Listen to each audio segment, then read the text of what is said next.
Good evening and welcome to the August 28th meeting of the Board of Selectmen. If everybody would rise for the Pledge of Allegiance, please. I pledge Allegiance to the flag of the United States of America and to the republic for which it stands, one nation, under God, indivisible, with liberty and justice for all.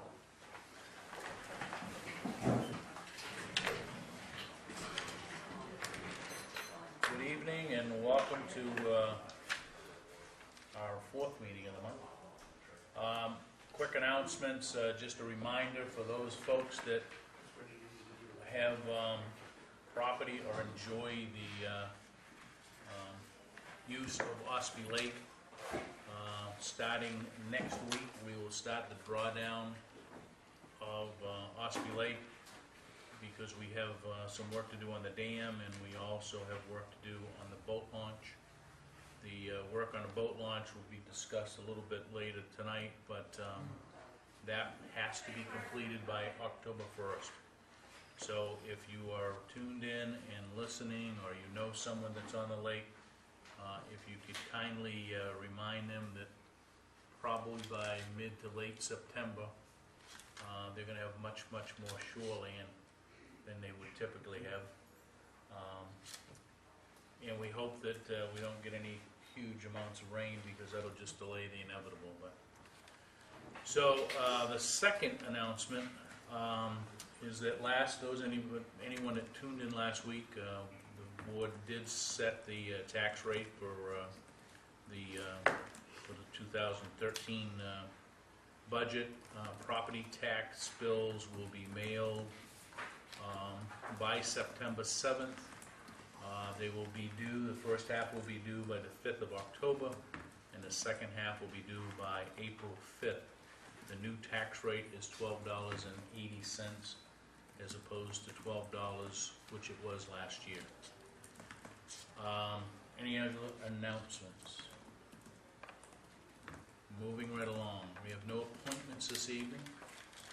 Hearing a delegation. Anyone that would like to? Yes, Ann. Yes, get before him. Yeah. So take that. I'm here from the Waterboro Community Garden. I want to update you on our progress. Last night we met with R.J. Meir, who set up the Kennebuck Garden. He gave us some really great ideas and tips and things that he's learned from his process. And we want to say thank you to John Gale, our Selectmen representative, who came to our meeting, went and kidnapped him from another one. I was thoroughly entertained. We brought him in, so we got some really good information on how to continue. One of the things that we get notice of is on September 10th. Foglios are going to generously donate the clearing of the land for us. We are so thankful for this, because that's been a major problem for us. If it didn't get cleared, we weren't going to have a garden, and there wouldn't be any 2013 garden. We couldn't move forward without him. So we are so thankful. You can't say that enough. What else? We're working on building a kiosk out there for information for people when our meetings are going to be, what the garden's going to look like, and to acknowledge the donations that are coming from people. We're also looking at researching grants, looking at our different water solutions to our water problem. We've been looking at drip irrigation, or if we're going to just have hoses, and what the costs are for that. We're looking at our fencing options as well, which we found out were quite expensive. We're working also on setting our rules and bylaws for people who are going to be members of the garden, as well as working on a newsletter to keep people that are interested informed in our progress. We're also still looking for people to join us, so if they could go onto the town website, come into the town hall. You can email us at garden@waterboro-me.gov. If you want an application, I'll send one to you. We really need people that are active that want to come in and help us with this. We also need donations. we would not be opposed to that. If people wanted to send some emails of interest or letters, they can send that to the Waterboro Town Hall, care of the Waterboro Town Hall, to the Waterboro Community Garden Committee. And that about sums it up. That's where we're at. We're hoping to get plans to put the kiosk up as soon as it's cleared. Yes. Any questions? Thank you, Amy. I'd just say that there last night, I forgot the person's name who was presenting. R.J. Mears. Hmm? R.J. Mears. Oh, okay. From Kennebunk. And it's I mean, at first you think, okay, you build a garden. You know, that's easy. You till the soil, you plant, and you harvest. Weed in between. That's the small part of it. It's pretty complicated. You know, when you're looking at plots, and everybody and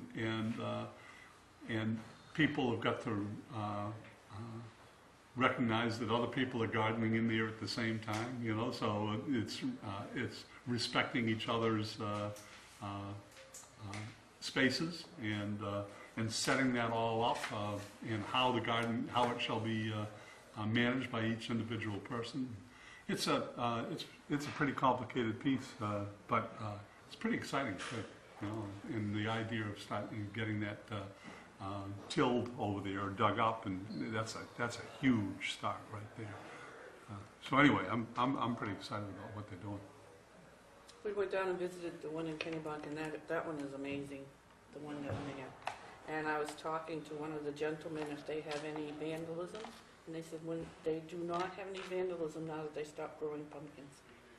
Really? They don't allow pumpkins in it, and they haven't had any problem whatsoever. Interesting. Anything else on the community gardens? Doug? You want to talk now, or?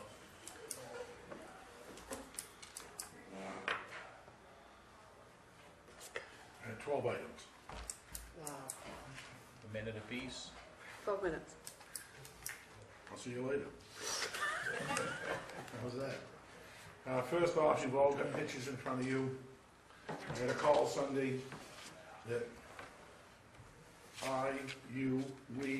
somebody had a problem.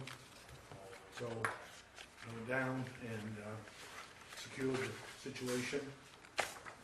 What do you want me to do? Where was this done? It's in the back of the town sand pile. It's off the snowmobile ATV trail. We've taken care of, or are about to take care of, the situation down there. Leo Bennett is here to represent both the ATV and the snowmobile club. They have agreed to put up a gate that narrows it up. It's gotten so wide that somebody drove in there with a vehicle. And they have agreed to put up a gate at their expense to close this up to, I believe, 66 inches. Is that what you told me? 66 inches. That is just what it takes to get a four-wheeler through, and that's all. And that is going to be done, and we're going to take a few big rocks out of the pit and scatter them in the bushes there so that vehicles can't go around it. And, so I think we've taken care of the situation as far as it happening again, but getting rid of this, some of them did not have bungs in them. Fortunately, it appears to me that they were taken up there in a vehicle and rolled off and stood up, and then they took the bungs out of them, put them in the other barrels, and then rolled them off, because some of them were laying down and some of them, I got Leo to get down with me.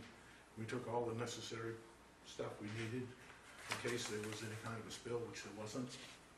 But we cleaned the barrels up, and Leo was kind enough to take pictures so that everybody could see them, but we've got to dispose of this product. And that is going to be, if it was straight oil, we could take care of it easily, but we don't know what's in it. One of them, as you can see, says something on the barrel, and it seems to be a mixture of stuff. So I thought that once I got the word from you, I would put them on a pallet and I will set them inside the town garage. So right now, I took oil spill kits, we covered them with spill kits, and then we covered them completely with taps, and they're completely watertight. So we have no issues, other than we gotta dispose of them, and it's gonna be expensive. So somebody's gonna make, I would say we need to at least get them over an undercover, right? that's,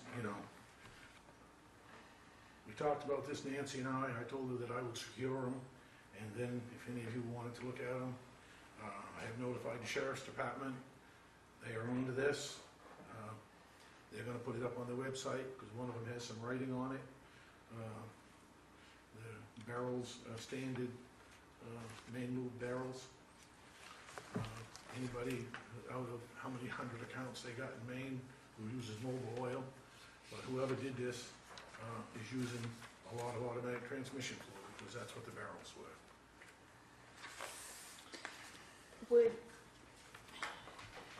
Would our insurance company cover any of this, Nancy? I'll have to check with them. I don't know if that's in, that might be, I'll check in the policy. See what it's gonna cost to get rid of them, that might trigger a Clean houses. number, right? Sometimes these things are better to let a sleeping dog lie, because you go to your insurance and then you get, I don't know what the cost is gonna be. Well, it seems that, you've kind of taken the first steps. Second step is let's get them undercover, and So I waited to see what you wanted to they do. gotta be tested to see what, No, it's motor oil. okay, but I mean, But when I say contaminated, it's got water in it. So that eliminates the burning of it, okay? In a certified furnace, you can't burn it with water, and you can't burn the antifreeze. but we have somebody that comes, picks up Yes, oil and, but this is a totally different situation. The oil that you get at the transfer station is clean oil, okay? presumably, What's that? presumably, Yes. This stuff is contaminated. So once it goes into a completely different class. I've been this route. all right. Does DEP have any funding to assist in this type of We have cleanup? no cleanup going. We just have disposal. Well, Just There's no disposal. spill. there's no- Disposal. What's that? Do they have any funds for disposal of hazardous material? I would think that we would open a very, very dangerous door if we try to involve them in. But I'll do My it. guess is that the money that they have at disposal is the fact that they're gonna go try to recoup any funds that are spent through some sort of a litigation process. So, and that's if they know who did it, but You gotta find, I think. if you find out who did it, you can certainly get the money back out of them. I'm pretty sure of that. But that's the longer term issue. I think the shorter term issue is just get them undercover and get them somewhere where we can take care of them, and there we go. It's what do they call it, it's kind of the rubber to green, right? You have to, And Gordon, to address your question you've asked me several times, I signed an agreement this afternoon to have the guardrails all reinstalled. Main Line is gonna do this. They held the price that they gave us last year. I had 2 bids. A third outfit I asked didn't bid. And if I split the 2 jobs up, I could have saved about $100. And I said, I'm not gonna do a little bit here and a little bit there, because before I'm done, I know I'm gonna have extras. So I just gave it to one. I gave it to the cheaper of the 2 of the combined jobs. The telephone poles or the light poles on New Dam Road were set today. The culverts up there, we put all but 40 feet of the 3-foot culverts in. That'll complete all the culverts on the new section of road up there. We got 1,350 feet of it gravelled. The pavement bids are out and will be in front of you next Tuesday night for your opening and whatever. The cutting is all done down to the town pit. Today, I met with the engineers down there.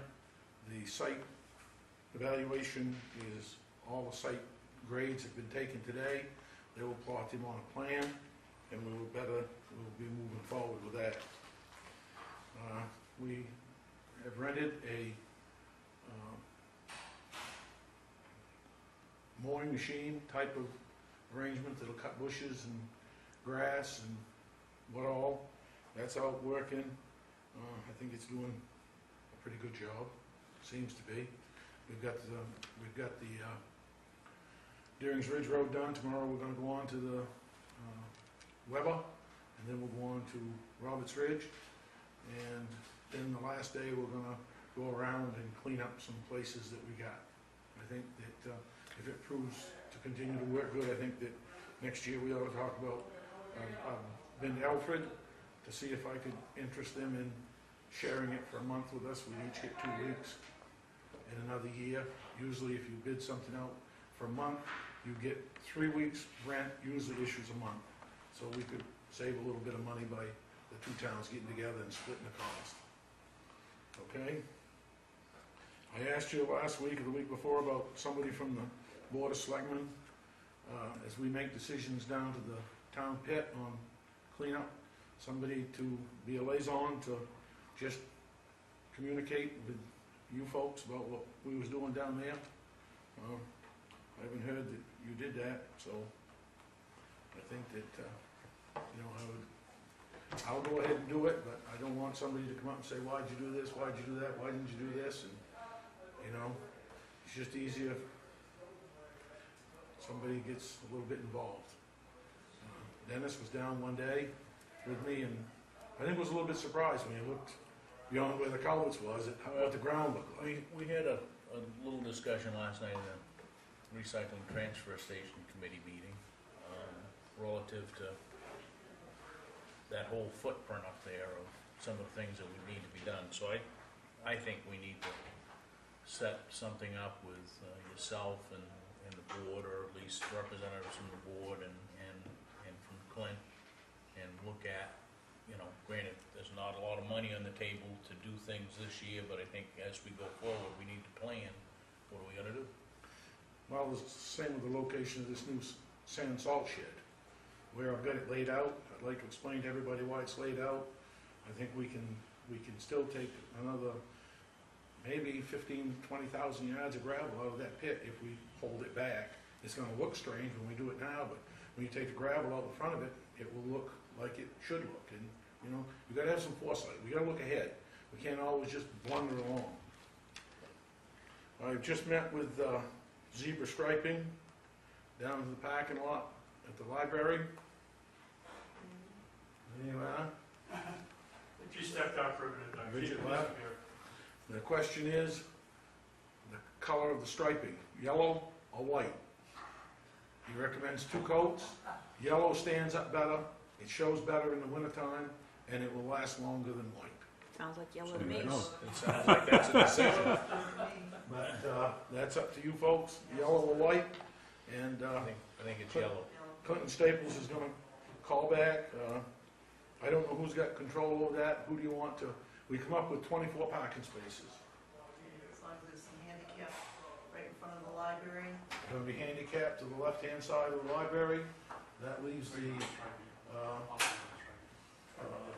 handicap accessible, and that would be a van, 1 van parking spot. None right directly in front of the library, because that would block the lane going up and block the rear access of people coming out. So, and we could add another one if you want more. But 1 van parking spot, you'll have the opportunity to lay the van chair down. Okay, so it's yellow. Who's gonna give the go-ahead on doing this job or not doing this job? Whose money are we spending here? Yours. No, you're not spending mine. It's the library's. So, Yeah, the road department put down $20,000 worth of hot dog, right? Well, not quite 20,000. So somebody ought to be able to. He was a pay good him guy for that day, but we're all out as being Mr. Good Guy, okay? What's it gonna be to striper? What's that? How much is it gonna be to striper? He's gonna get back It's gonna to, be back in? he is going to send you an email and one to me, so that we both get it, and then you can discuss what you wanna do. But I gotta tell him to come. Ruth, you feel that more than one handicap license? One would be good, if we could have two, that would be better. Probably wouldn't take that down that other than.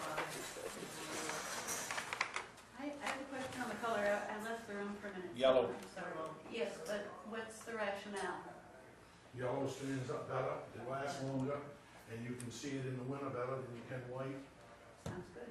So, he said some people object to yellow because they think it looks commercial, but he says, you know, for the longevity of it, yellow, That's, and he's gonna quote this on a two-coat system, okay? Which, with his commercial sprays, you lay down a lot more paint. I've laid in front of Dennis and Nancy, Matt, I don't know how many of you have looked at this one when you come in. This is the boat launch. Okay, this is engineered. I'm sorry, you probably should have given us more copies, but if you look at it, you'll see the boat ramp, and you'll see the circles of the hole where the power loading takes place. It's approximately 34 inches deep with water, deeper than the outer circle. I've looked into this more. If you have any questions about why the 4-foot come into effect, because when they put the dam up there to make the lake from 2 lakes to 1 lake, they raised the water level 4 feet exactly. So everything down to 4 feet was municipal property or private property. They flooded it, so the town still has a right to that elevation of 4 feet. As somebody told me today, let's just take the dam out, let it go back to 2 lakes, and then we wouldn't have all these issues. But anyway, that's the whole reason for the 4-foot, because we own that land underneath there to a depth of 4 foot of water. Around the whole lake, I don't know, but there we do, so that was that. There's 2 things on this plan. Down in the right-hand corner, you'll find that there's a slope, it says 12%, and then if you look down under that, it says 15%. One of them is a 12% is what's there approximately right now. Goes like that. The 15% backs down deeper, gets you deeper, quicker, by about 5 feet, 6 feet. So the vehicle is going to back less or not as far into the water to get to a deeper elevation. The longer the slope, the further you're going to back out to get there. The steeper the slope, it goes down, and will level off quicker to go out. So I had told you that I thought we needed 24, I believe 24 new Blanks. plans. Yep. Now, under this design, after talking with IF&W, who has the most control over this, said, we want it fixed right, we want the planks to go out beyond the hole where they power load. Other than that, don't call us. They've had just too many complaints, too many people call them because they get in there and get bogged down or stuck, or kids fall into the hole, or whatever. So they want it fixed. They want the planks to go out further than what I had anticipated putting them out. So now we're up to 40 planks. Plus, if any of these existing planks are broken. So I think that we now are looking at more like 50 planks. All right? 126.19 apiece, I believe, if my memory serves me right. If you look up on the top of here, you'll see it says new curb. We've had 2 bad washouts here this summer because if you look down there, it says 101.53. That catch basin gets full of debris and it doesn't take the water over into our absorption area. And the absorption area hasn't had the capabilities of taking care of some of these 50 or 100-year storms that we've had, so it washes the beach out.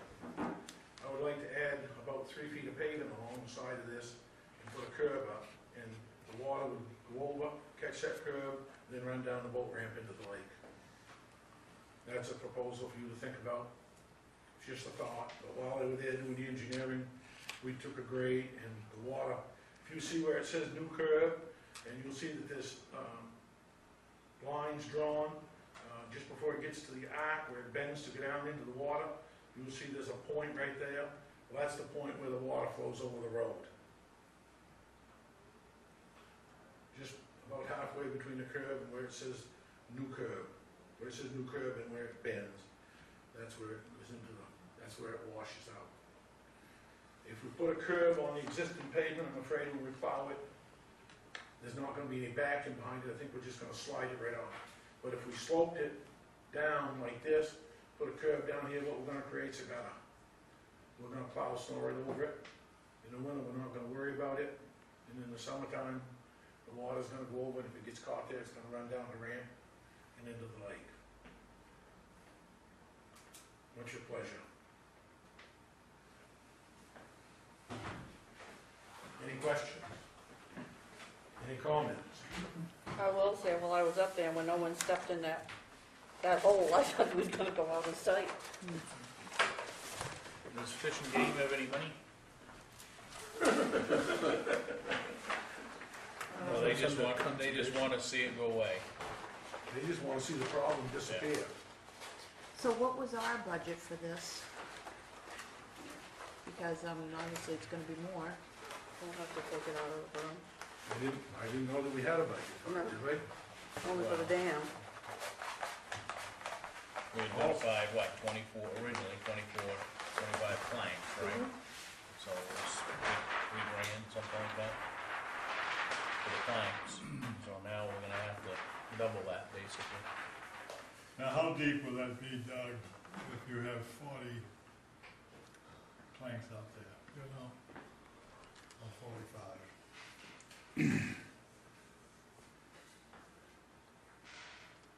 It is going to be right in the vicinity of 3.5 feet of water, David. We can't exceed 4 feet of water.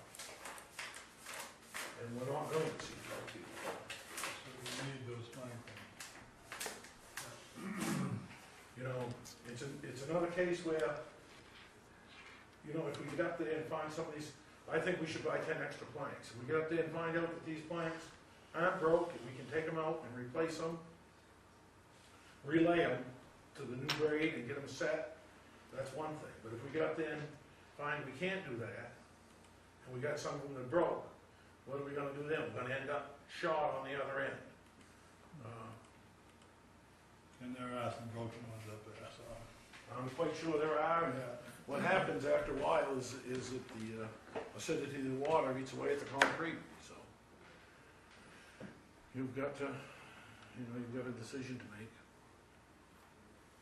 No. So let's take a look at that. It's gonna, we're gonna have $6,300 just in planks. I gotta know, because I gotta get the planks. No, I don't think we have a choice, so it's a matter of, it's gonna come out of something either. How much money do we have in the conservation? Well, that's certainly what I the was lake. thinking of. You is- can't spend but- that without going to town But we meeting. could go to, Oh, okay. but we could go to a special. That's not. I know that I was down there the other day taking some pictures, and there was a guy that was trying to get a pontoon boat out, and he had to back his truck so far down that his exhaust system and the gas tank and everything was underwater when he went in. So it's just, So we do have the municipal facilities fund. So we need to work on it from how we're gonna fund it. It's a matter of, let's put a number on it, make sure that we can do the work with that number. So, can we have that figure for next week or before? Well, you got $6,300 in planks, and how much time have we got with the machine and equipment and stuff that's gonna be there, is it? What's the extra paving gonna cost for that curb in there too? You know, the curbing is just a recommendation on my part. If you wanna do it, that's good. I mean, I think that's, would work good, but, What would that add to the cost, do you think, in a ballpark? John, I'll have to get a price on it. And right now, I'm kind of in a quandary because we don't have anybody to give us a price because our bids are coming in next Tuesday night on concrete. But I mean, just basically, are we talking $1,000 or $2,000? I'm thinking we're talking $1,500, but Okay. I'm not sure that that's the. Okay, well, it just gives an idea. So how about we just leave it as, between Nancy and you, come back next week with a number that, what the total project's gonna be, and then we'll have to figure out where we're gonna go. And I would say we should have a recommendation from Nancy on where it's gonna come Right. from. Because you're not here next week, but at least you can give it to us in writing. Can I order the planks? I think we don't have a choice. Yeah. I mean, I gotta order the plank. I'm thinking that we're looking at least 2 days up there. We gotta have something for a good-sized machine because we can't get out in the water with a machine, so we gotta have something with quite a lot of reach to reach out there and do these planks. And this isn't something we can do. I mean, you know, with just 1 or 2 people. I mean, this is something we gotta hire an excavator and you know, there's a special tool you use to set these in, and it makes things go an awful lot better. Did you help put some of them in, David, once? No, I didn't. I thought He maybe has you this did. special attachment. No, but I've seen it done, and it is tricky. I had something else, but old age, can't remember. This isn't gonna require the renting a crane or something to get them out that far, is it? No, oh, I know what it was now. It's a good thing you mentioned crane. Just here to help you. Thank you. I spoke with Tim Lake from Tim Clark. Tim Clark. Yeah, I call him Tim Lake because I didn't know what his name was. Tim Clark, his name is, from some company, I don't know who that is either. Whips. And he's, you know, fairly well booked up, but I told him he was gonna get those gates out and, you know, he's gonna get them fixed. I'm gonna tell you again, I don't know what we're gonna do if we get a hurricane during the middle of this thing. I'm telling you right now, we're gonna be like a dog chasing his tail and we're gonna catch it and bite and it's gonna hurt. Hey, that's the roll of the dice, of whether or not the weather participates with us, and I wish you guys would let me put another hole in the end of that dam. Because I'd like to get, I've thought this all over, and I think if we got a guy up here with a boot cutter, we have him come and cut boots in our manholes. He's got a hydraulic saw, and he could cut an 18-inch hole right in the end of that dam, so smooth. I'm telling you right now, it'd be just as smooth as a kitty's ear. And that would let water out of there like, I'm telling you right now, it'd be so nice. And that would be very handy. And we could make a plate to go over the outside of it and cover that hole up when it was all done. if he's so nifty, it doesn't matter whether he does it now or he does it some other time, right? And it would help us drain that. It would help draining right now. It would help us a lot. If we get a big rainstorm, maybe we can do that. And we're going to have to rent a crane to get those gates out. I've got somebody on board to do that. They can reach out there. They supposedly only weigh 500 pounds apiece. Talk to Nancy. She's going to talk to local law enforcement because we're going to take up the biggest part of the road when we do that. This is a truck-mounted crane, but it will go out quite a ways, and it will pick those out. And the gentleman who controls the dam at Lake Arrowhead, the outfit, can't tell you who they are. Quite concerned. He contacted the town. They've contacted me. And he wants to meet with somebody. So we need to set that up right off. Because when we open it, they're worried that we're going to flood them. And so I'm going to go up there and set up an instrument and take a reading on the water level in Ospey Lake and the water level in Lake Arrowhead to make sure that we have a proper amount of drop there. And they want to get rigged up or set up so that they can produce more power than what the flow of the river is at this time because of our water. They want to make money off it. I told him the best thing you could do is drop Arrowhead about 4 feet, and that would help us immensely. He didn't like that idea. But he's still talking to me. Okay. All right? Anybody got any questions? I do.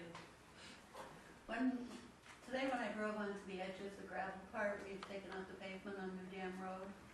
It goes along and then there's a rise that I don't remember being here before. Is that a strategic development of the road level? No, that's a requirement so we could get 1,350 feet of road up to grade. I didn't have elevation enough to put the culverts in that we were putting in. We went from little culverts to big culverts to stop the road from flooding and to stop the culverts from plugging up. In order to do that, I needed more depth. I couldn't go down because of the elevation of the water level in Lake Arrowhead. I should say the flowage, because it isn't Lake Arrowhead, it's a flowage, okay? And I live in the flowage. what's that? I live on the flowage. Ospey Floyd. Ospey flowage. We can't, we couldn't go down with our culverts, so we had to bring the road up. Okay. And in order to do that, this whole project went on hold for, 2 weeks? Because Central Maine Power hadn't set their poles. When we got into this project, well, we contacted them, but the wheels of progress moves slowly. And when you leave Chadman's Ridge, the wires right now are just 16 feet in 1 inch. By law, they have to be 16 feet. When you leave it, you're going to go in there for 50 feet, and it's going to drop 1 foot. At that point, we're going to be putting in about 3 feet of gravel. We go another 50 to 75 feet, we're going to be putting in 4.5 feet of gravel. We go another 100 feet, we're going to be putting in 5 feet of gravel. That road, instead of going like that, is going to go like that. So, we have got the road done, and as I told the selectmen here, we're going to lose 50 feet of new pavement if they don't get the power line switched over. But we couldn't wait. School's starting, and by hopefully 11 o'clock tomorrow morning, all the culverts will be in. They will be on to rip-rapping and loaming and seeding the slopes down through there. So everything will be done from that point where you see that hump to the other end with the exception of the pavement. And that, if they start getting these lines changed over, if we're gonna wait another week or two before we pave, we'll put the calcium to it and water it. But in the meantime, if it's gonna be longer than that, we're gonna go in there and pave what we got done, because people will only put up with the dust about so long. Well, CMP, they're all right. They just raised everybody's distribution rate by 7%, so they must have more than enough money to move them poles now. They put the new poles in today. This liaison person from the board down to the salt shed, what does that involve? Well, it's just that, I've been told that there wasn't gravel over here, that this was that, something else was something else. We had these plans that had never been joined together, so we knew what we had. So when we started this, I joined them together. So now we have an idea what we have for property. I just want to make sure I know where I think the salt shed should go. And utilize the area where one of the pits was, so that we do this recon plan that DEP wants. And if we set it back against the tree line as it is right now, it'll give us room enough to back a tractor trailer in, load it from the back, and take it out from the front. It's going to leave us a considerable amount of material between the front of this building and the bottom of the pit to be removed. We've been hauling material in down there for years. And after I got elected selectman, road commissioner, I took a lot of this material last year and crushed it, and we've been using it for just fill outside of the road bed. It was junk. You couldn't use it for anything. So we made something out of it that we could use. And I'm trying to clean up the bottom of this pit. The Snowmobile and ATV Club are working along with us to get their trails, changed and make them safer for them. So I think that, we've got a plan. I just don't wanna walk in here some night and then somebody blow their top and say, you know, how come we didn't know this? How come you set that building there? How come you didn't do this? Do you want to set a time now, and whoever can get over there gets over there at that time? I can't, you know, just tell me when you wanna do it. This weekend I'm pretty busy, but, you know, I mean, Can't do I would it. say you tell me when you, I can't and do it on Thursday. I have can more do time than something you on do. Friday, but I think that we ought to wait until the plans are in for all the grading that's gotta be done. Then we can stand there and look at the plans with some, you know, some idea of what's. So we talk like next week? Let's set something up for next week. I don't know how long it's gonna take Owens to put together the I mean, I plans. would hope a little push from Owens and maybe we can have the thing done and, He knows that we have a very tight time schedule, and, you know, I went over it with them. They now see where I'm coming from, and I think if you go up there and look at it, you'll see that the opportunity is there to have an extremely nice thing. The salt shed that we're looking at would have the capacity to take care of the town of Waterboro if and when we took on additional miles from MDOT, which anybody in this room that thinks we're not gonna have additional miles from MDOT, better take a couple pills, because they're gonna need them. Well, we're gonna need them even afterwards. So this thing is gonna have capacity enough to handle what I see as the needs of the town for the next 25 to 40 years. so if we say, I don't know what everybody's schedule looks like next week, but if we say, like, next Wednesday night at 6 o'clock, that we meet at the, because you're gonna have to post it. Sounds because good. There's more than two of I us can't there. meet there Wednesday night. Okay, next week, week from, so the 5th, you can't make it. No, I can't make it. How about the night after that, Thursday night? Yeah, which would be the 6th? Thursday night would work. So if we said 6 o'clock, does that work? If you can make it, you make it. If you can't make it, if you can't make it, you can't make it. I won't be able to. So, but I think that at least gets everybody there, and I think we invite Clint there as well. Gordon, I can meet you down there, we'll see you anytime during the day, if you just let me know, I'll show you what we got going on. Yeah. But, I went down and looked at the site already, took, pictures and stuff, that logging truck was done. as I told Dennis the day that was down there, if we don't pay attention to what we're doing, and we keep going the way we're doing, we're losing thousands and thousands of yards of material. It's gravel material that is getting more and more valuable. Do you agree with that statement, Dennis? That, I mean, we gotta work together. That's why we gotta have one person, that's kind of looking this thing over, and I'm just worried about it, that's all. I just wanted to ask you, when you're speaking about MDOT, I haven't heard you say anything about the old Alfred Road. Are you happy with it? No. I'm really not You were happy. very quiet. You haven't said anything, so. Well, I don't You're know if usually they- very vocal. You'd already used his 12 minutes. I know, I'm sorry, I was trying to be fast. There's only two kinds of people, the quick and the left out, and I'm left out. So, they put a skinny mix on it. They did not shim it the way they said they were going to. It still has tremendous dips and hollows in it. It's nice and smooth, it looks pretty, it rides nice. They went along today with a tractor and, about a half a teaspoon of gravel and smeared a little in front of some people's driveways, but there's drop-offs of, we had drop-offs of that much off the edge of the pavement before. The edge of the pavement was broke off. They didn't clean that up before they started and repair it. They just paved it over the broken pavement that was underneath it. And when you pave over broken pavement, New pavement's gonna break.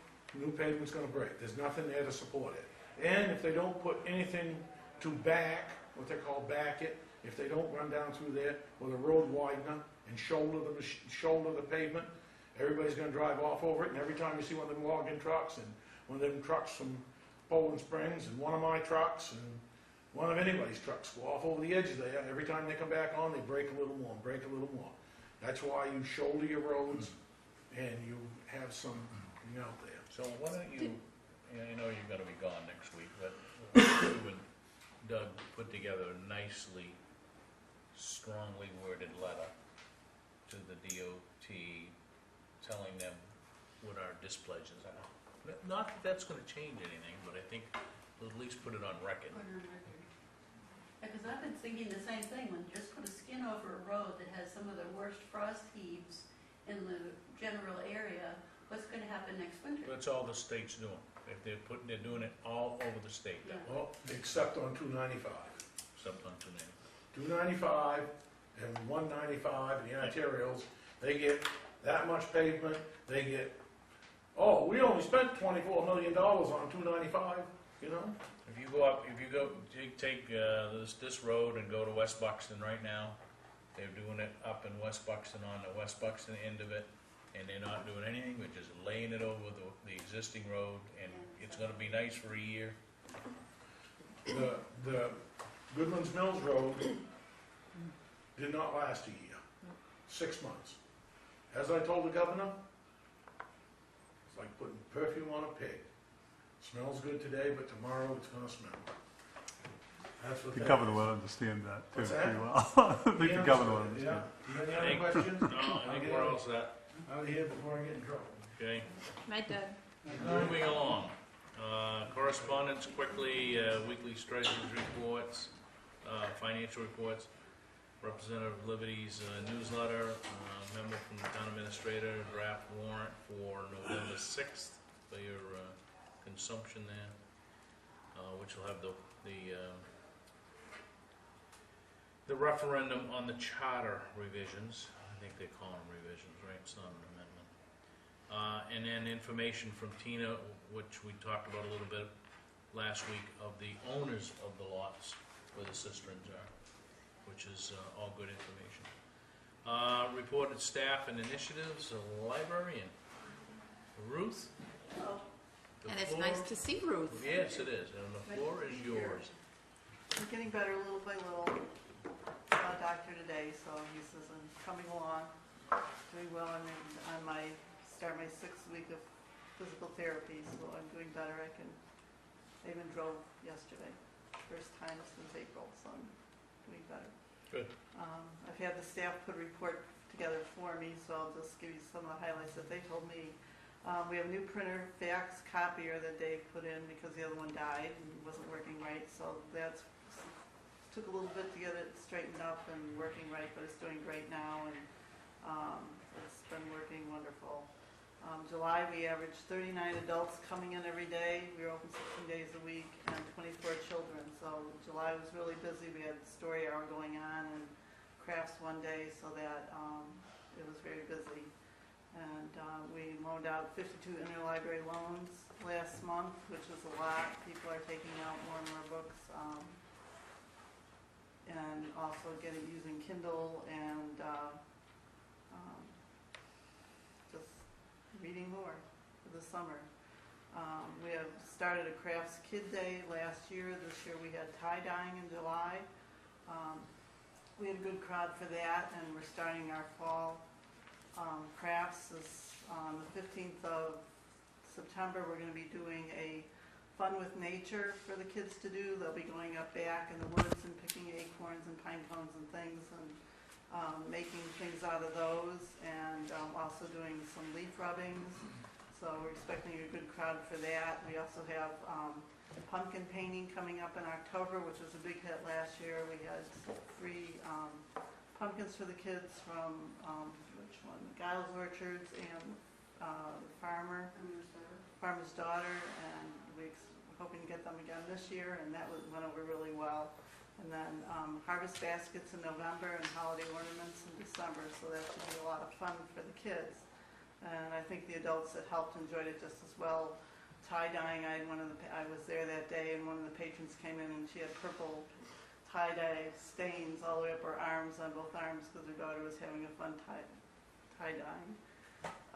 Heidi and Jean attended training for a new ILL policy processing through OCLC. They went to Limerick for a couple hours and learned the new system on that, and that's been really good. It's been helping a lot. It's easier to send for books, it's easy to keep track where the books are. We've had books lost in the mail that's supposed to come to our library and end up somewhere else, and this way it's a better tracking system. And you can put books, information in, request books 24 hours a day, not just when Portland's open, so that's helping a lot. We're getting some less people in the library using computers, but we're getting more and more people on Wi-Fi in the parking lot all the time. So that's hard to keep track of who's using the Wi-Fi in the lot, but we see a lot of cars up. They see a lot of cars out there. Because of my absence and due to scheduling with everybody, we've had to get a couple of volunteers in on a couple days when staff couldn't be there, and they worked out really good. We had Carol's niece came in this past Saturday for a couple hours while Jill attended a funeral, and it seemed to go well. And a couple of the other people that have helped have some library experience, and that's worked out really well, and hopefully we won't be needing them soon. We had 27 new cards in July. People are signing up more and more to get ebooks off our computers, and so we've been having more people in for that.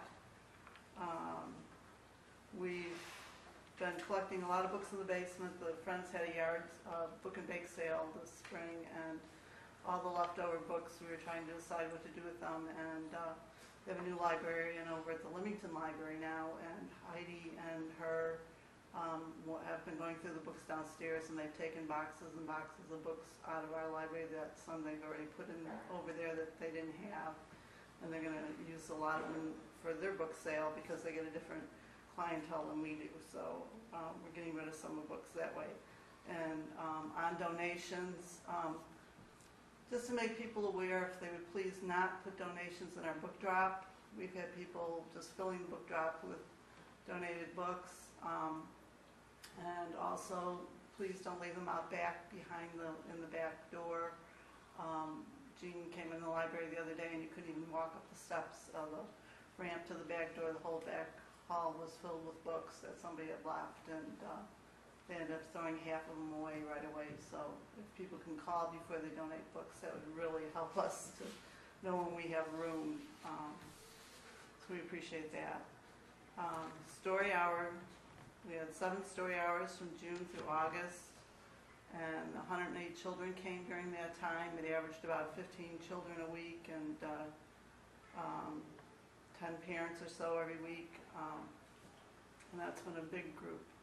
The kids have had a great time with the summer reading program. We had 172 children sign up this year for our reading program. That's the most we've ever had, and that's been great. We had, for 6 weeks, they read books from all different sections of the children's library. We had crafts out every week for the kids to do. The parents came in just to have the kids come in and do crafts and pick out books. And this year was the first year we tried doing an adult summer reading program to see how it would go.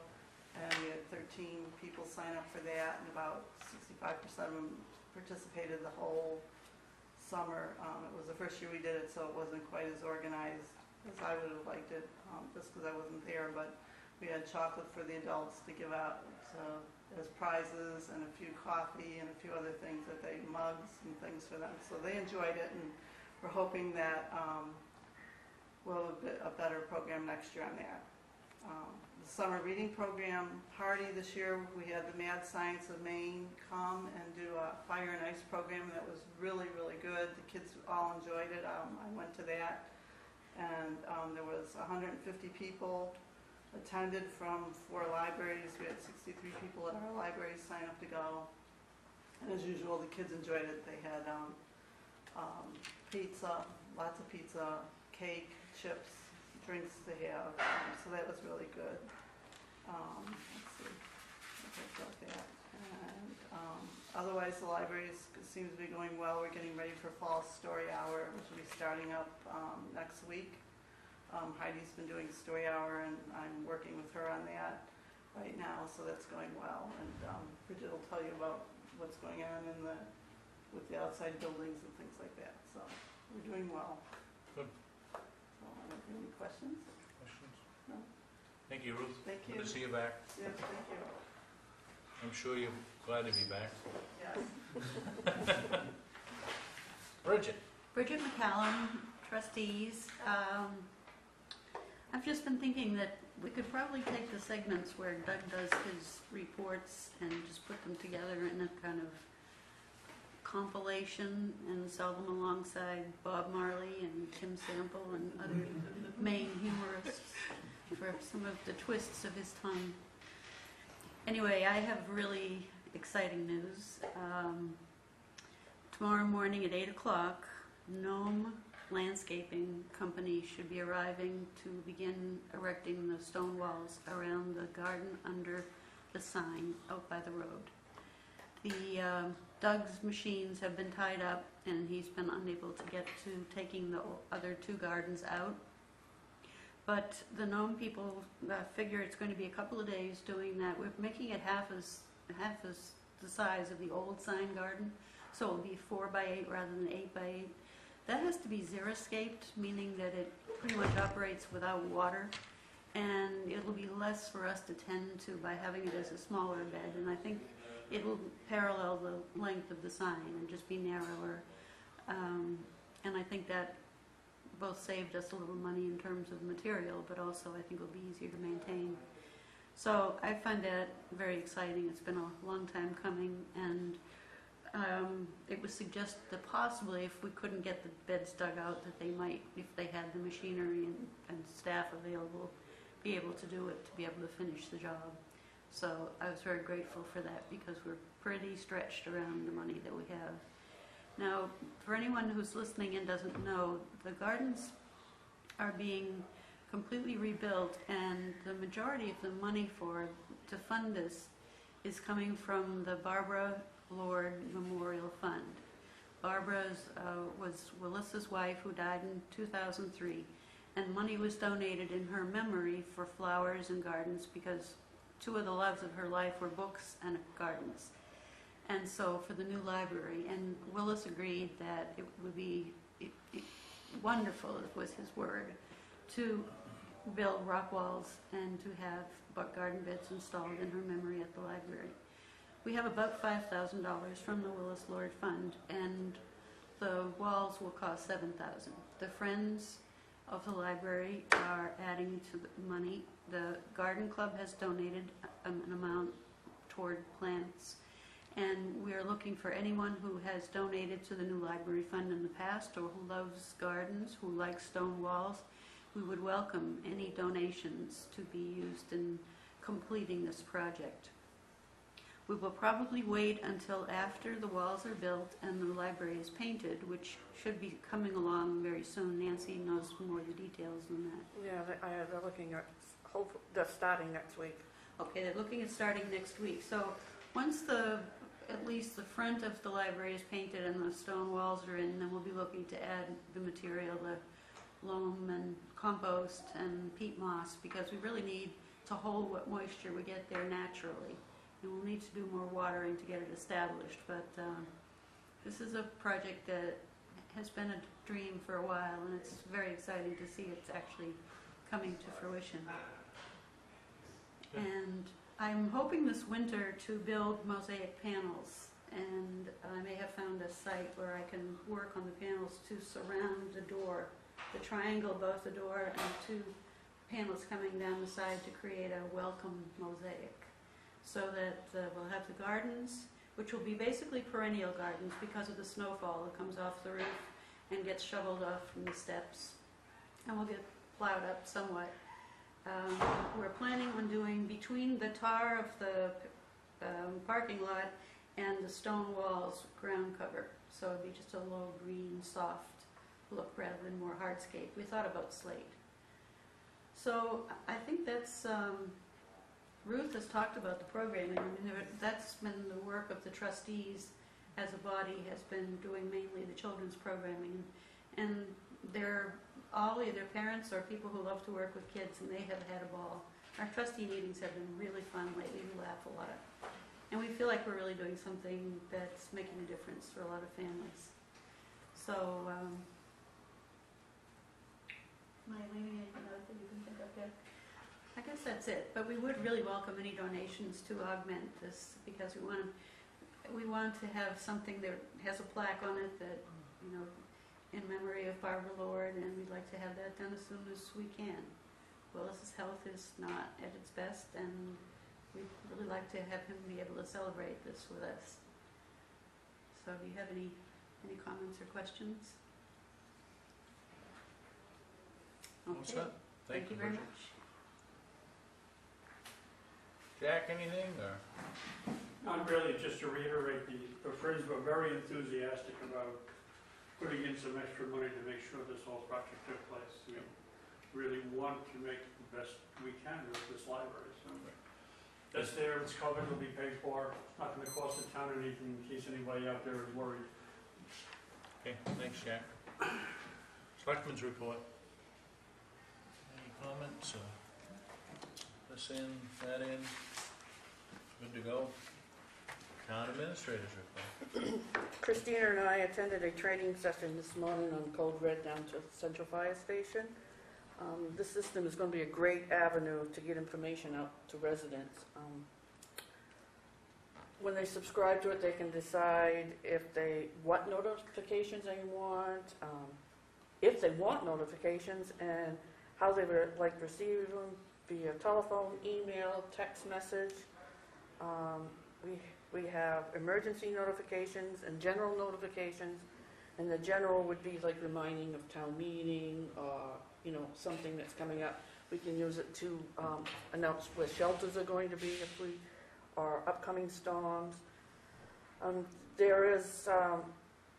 have tornado warning, severe thunderstorm, and flash flood. They are going to be adding a winter storm on it for people to sign up for that too. We can use it for evacuations, missing people, and you can go into a certain area and pick, and it will only call those people within that area if there's something going on.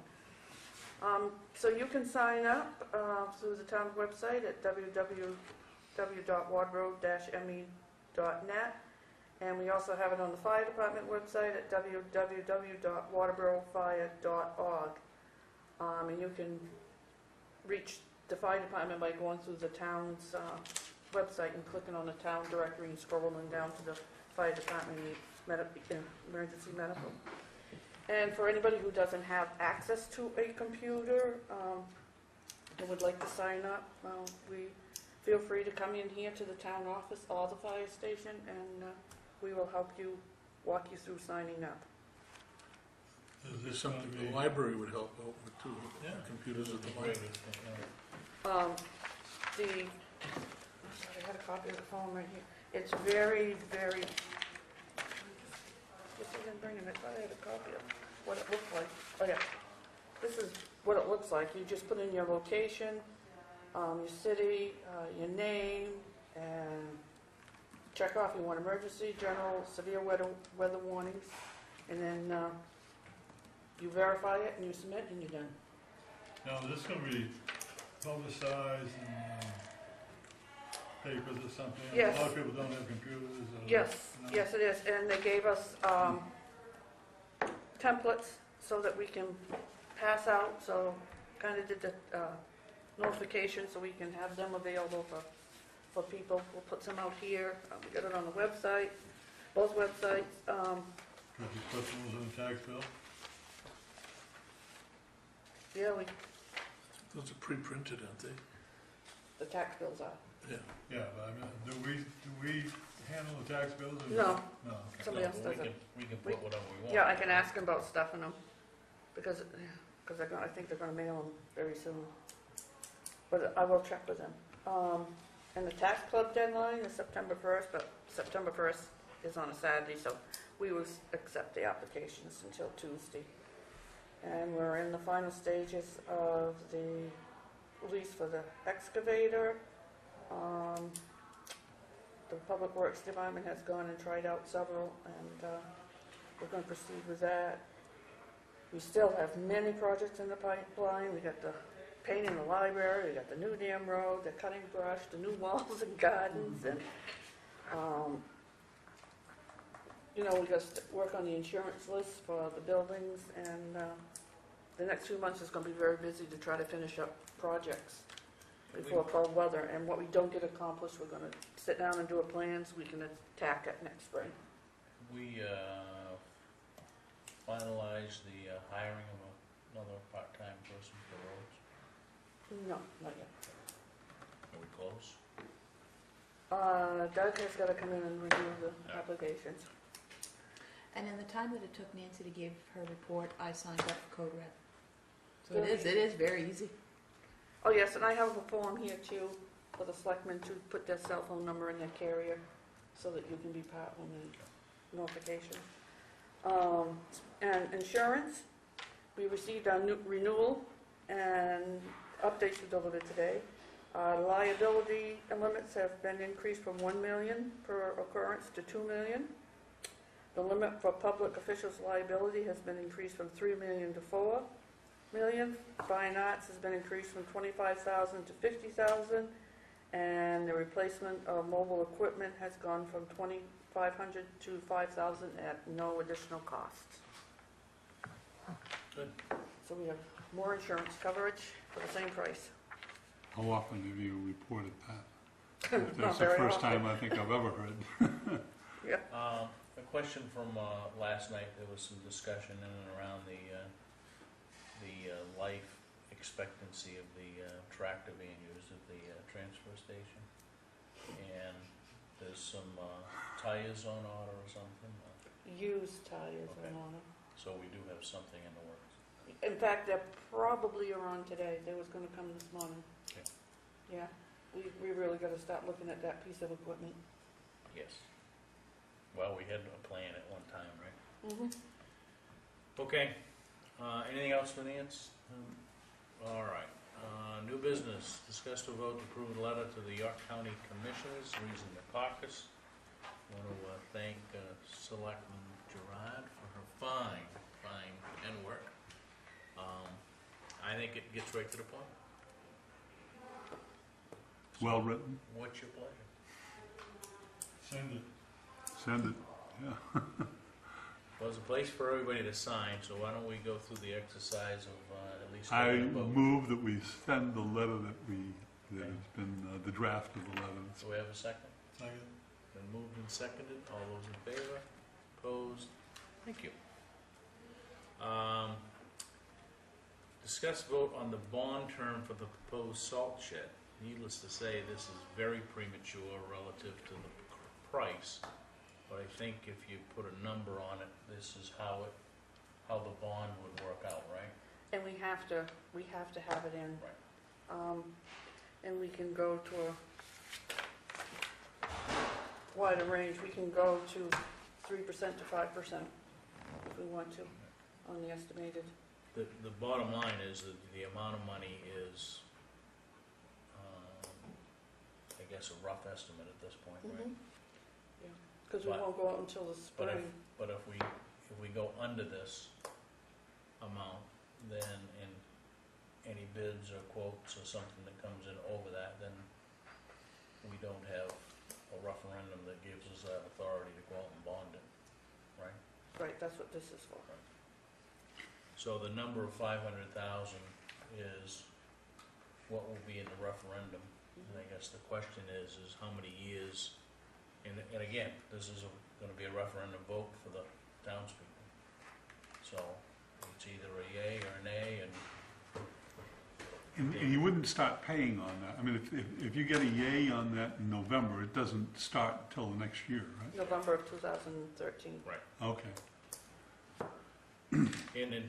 And you can see the breakdown, a 10-year term would be only 17,800 in the first year, but 67 would be the high in the second year, and then it works down to about 51,000 in year 10. So as opposed to if you do a 15-year note, it drops it down by about 10,000 a year, but you're running it for 5 extra years, so. And you're paying more interest, Right. yeah. So I guess to move forward, what is your pleasure? Do we propose this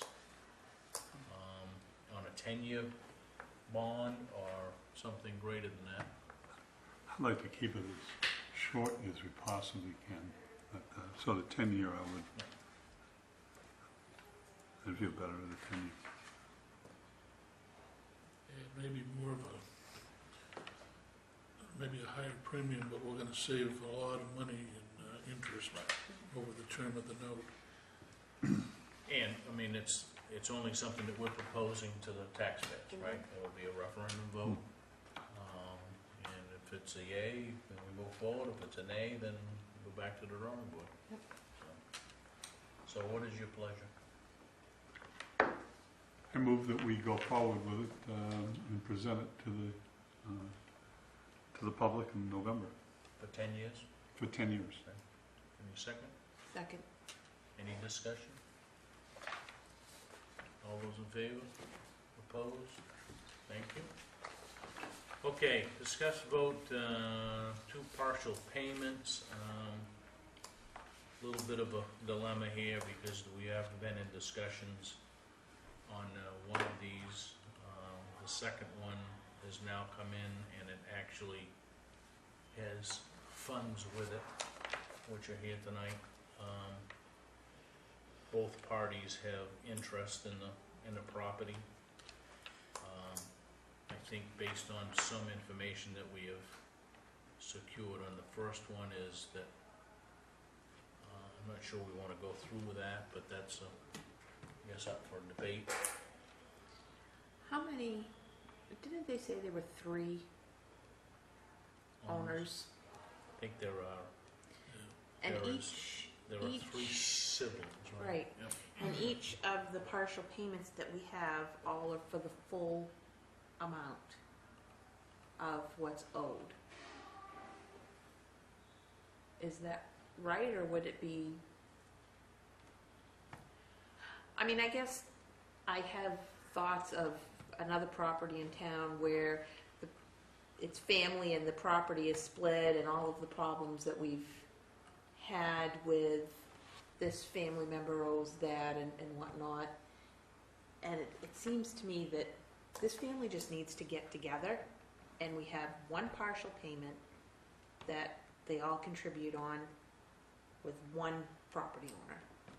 I don't feel comfortable on one piece of property getting into multiple partial payments with multiple family owners. Well, you're right. I think it gets to be a sticky wicket, right? But I think the fact of the matter is that they all have an interest in it, right? I don't think you can then take the taxes and say, well, how much is your interest in it? Is it a third or is it, Right. you know? Which I wouldn't want to do Right. because I know we have a property like that and it's been very problematic. And with this first one, whatever they decide to pay, it's gonna go through the whole amount, so. It still has to address the whole amount. Right. I'm not sure that how you, because they're standalone agreements, right? One person is saying, I know I have an interest in it, I will pay this much money. And like any other partial payment, if you do the math, it may or may not never, ever get to paying off the total, right? So, the real question is are they making an effort to do that? And I think what we've got now is 2 of the siblings have said, I'll do something, although I think there's some question in and around the first one with the amount, but the second one certainly is an accurate amount because we have a check in that amount in the packet tonight. I just don't want, I'm not interested in doing partial payments on one piece of property with multiple. Let me say that again. I'm not interested with one parcel of property having multiple partial payments agreements with multiple people in that household. We've got one property, have one partial payment agreement. It's up to them to figure out who's gonna pay what. I think that's a nice thought. I'm not sure legally whether or not we can affect that. Because if they're all all have an interest in it, I think they all have a right to request a partial payment agreement, right? I'm willing to, maybe we, I don't want to Take get all the into another keys, mess like take we all had the- over on the lake with Right. multiple tax bills and multiple So- accounts Yeah. and stuff like that, because that ended up in litigation, and I don't want That's to what see I us was go, I talking don't want to see about. us go that route. so. Too many is- chances is it for in- default. Is it, I guess, is there a question enough that we could at least go to MMA and say, hey, is there any reason that we could deny this and force a single partial payment that Yeah. comes from multiple places? Or do we have to take it at face value and take, I don't know the legalities of it. I don't see why we can't say we will deal with one person and then that person can collect from the others and pay us. But you Otherwise, we have too many chances for someone not to make a payment, and then it throws the whole thing into chaos. If they don't make a payment, they lose the waiver. Right. So each waiver stands on its own merits. So So they, if number 2 doesn't, only makes one payment, doesn't make any more, their waiver is gone. It's null and void. so they automatically lose out on the, And then the first one is But still that making doesn't mean payment, so. that doesn't mean they lose out on any interest that they may have in that property. Right, What they've done is just transferred the burden back to the Right. original waiver holder. And Or if, the and other if you way have a around. contentious situation between parties, right? I'm not sure that you ever get them to come together and say, all right, you're responsible. but if they just lose the waiver, but still have, then you have a battle going on within the, I just don't want to be, I don't want to be drawn into disagreements within the group that are paying. I'd rather get it from one person and have them have that person collect from the others. Yeah, but then that throws you into trying to affect an agreement between parties that may or may not get along with one another. Well, let We it be run the their same problem, risk not if our we have problem. two waivers and one decides Right. not to pay. Yep. So, It's even more chance for failure if you've got yeah. that kind of multiple waivers. So we want to forego this until we can sort out the first request, and I guess I would like, even if it's just through MMA, an opinion of, can we force a partial waiver into all of the one person, even though there's multiple owners of the property? Might as well ask it. Okay. So let's do that, Christina. I know you're listening over there. And we'll bring this back next week with some clarification. And maybe we get clarification on the first request by then. Is everybody content with that? Yep. All right. Old business. I had Christina put this on there only because we kind of ran out of time one night that we wanted to have a workshop. And my suggestion is that, we've carried forward 3 goals. I don't think, goal number 2, I think, is probably as close to being completed, other than all of them, or any of them. Goal 1, I think, still has some planning with the consolidation of the department resources, even though we've done that from a budgetary perspective. We have not physically relocated them. So I think that's still an active goal, and it should be something that we say it should be done this year.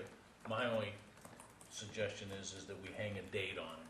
And we say, okay, are we gonna physically relocate planning department into one area in this municipal facility by, pick a date? April 1st. Right. So, but I think that's really what we need to do. Because I think the goals are still going. I think phase 2, which is the customer service and the cross-training, still has a long way to go. Right?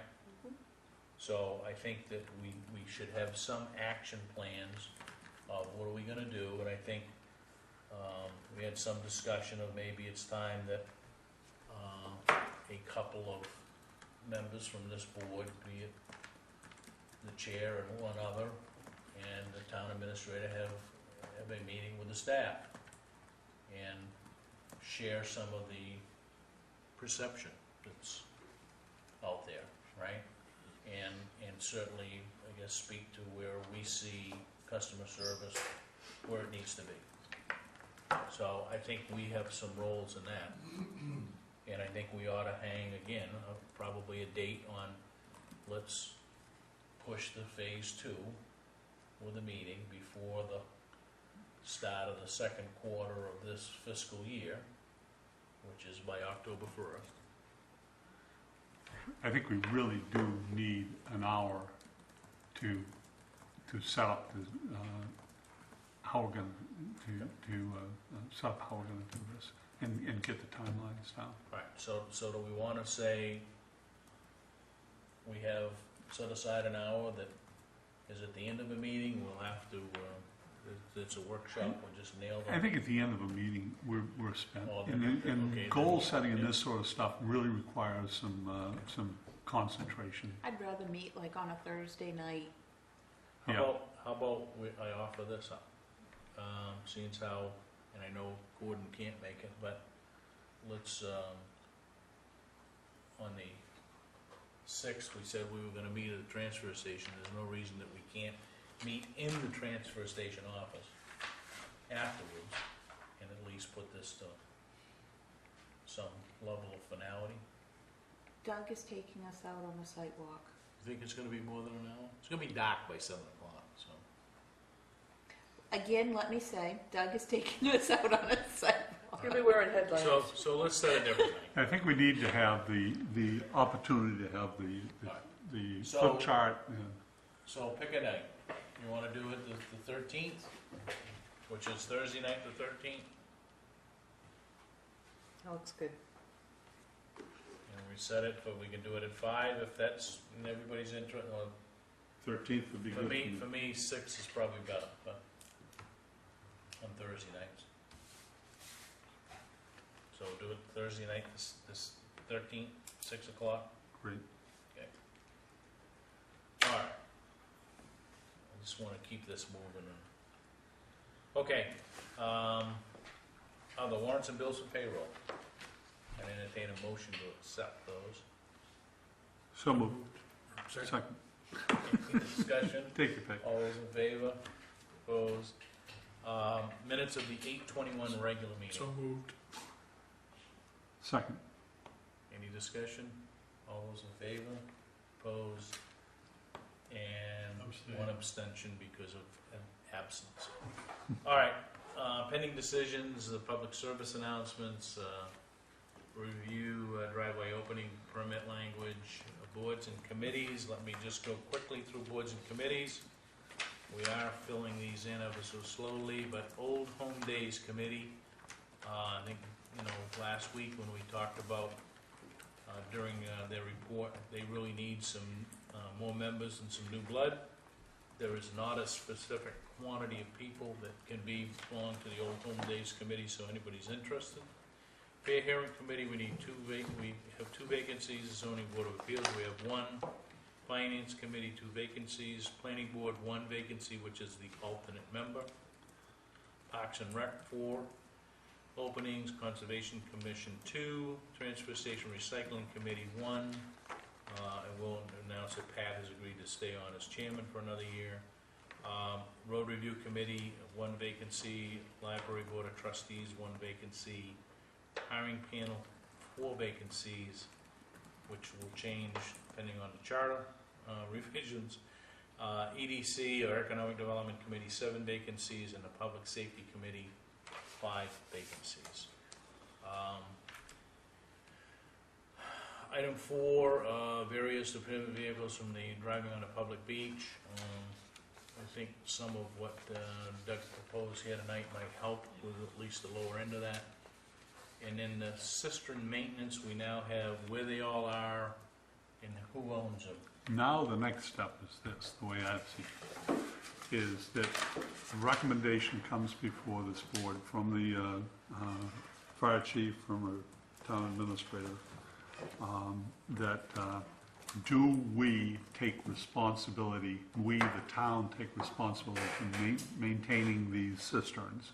If so, I mean, if we want to make sure that they're in working order, then we probably need to have the responsibility. Then the next thing is, if we take that on through a vote from the selectmen, it's going to mean a budget item. And then the next thing is you got to go out to each one of those owners of the cisterns and get their The only thing that they're I would, okay to maintain it.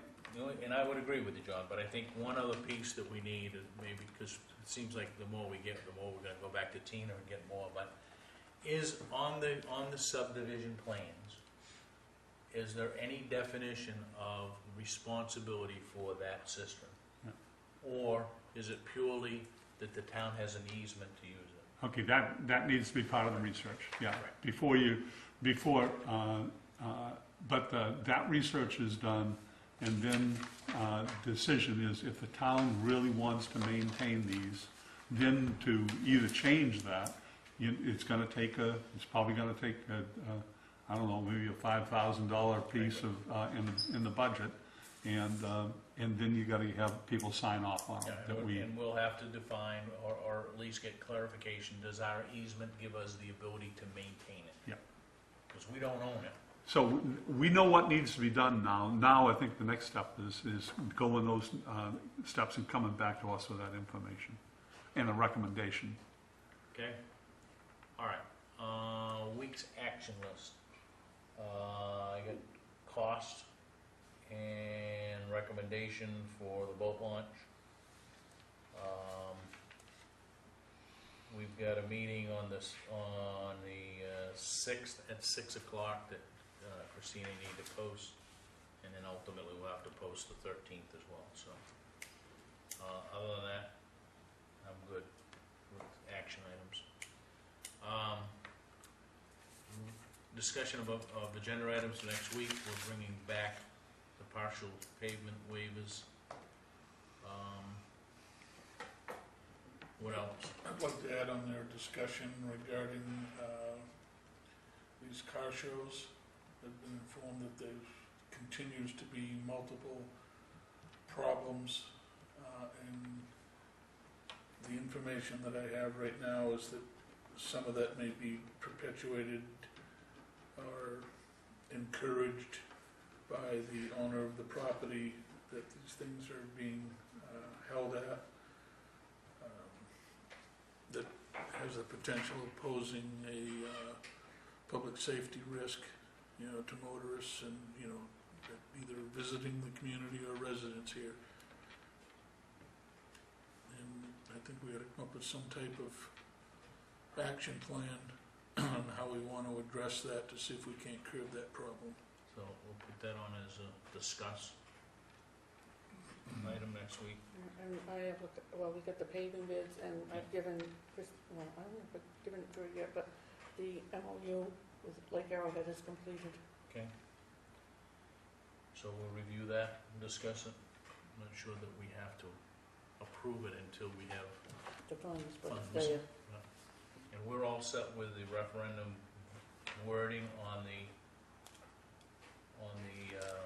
charter Yes. and on the Lake Arrowhead fire hydrants, Yes. and now on The bond attorney looked at for the bond, and that was fine, and Natalie looked at the other ones, and she, charter committee had done a summary, and she went through it, and, because that is going to be printed on the ballot, the summary, so everything is, I'm gonna take a little bit of liberty with the reports and staff initiative to add the road commissioner there as a permanent report out.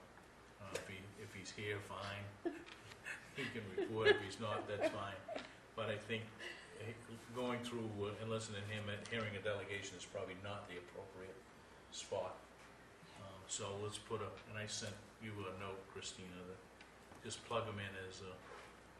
Can we have him towards the tail end of that? Just because Doug always has a lot to say, and, maybe the library folks don't want to sit and listen to all of Yeah, that. I or would agree. I whatnot. think we have the report outs by the committees, and then we'll go road commissioner, selectmen, and Yeah. town administrator. Okay? Is the board okay with if I forward the 2 questions on the ballot to the finance committee for their recommendation? Oh, okay.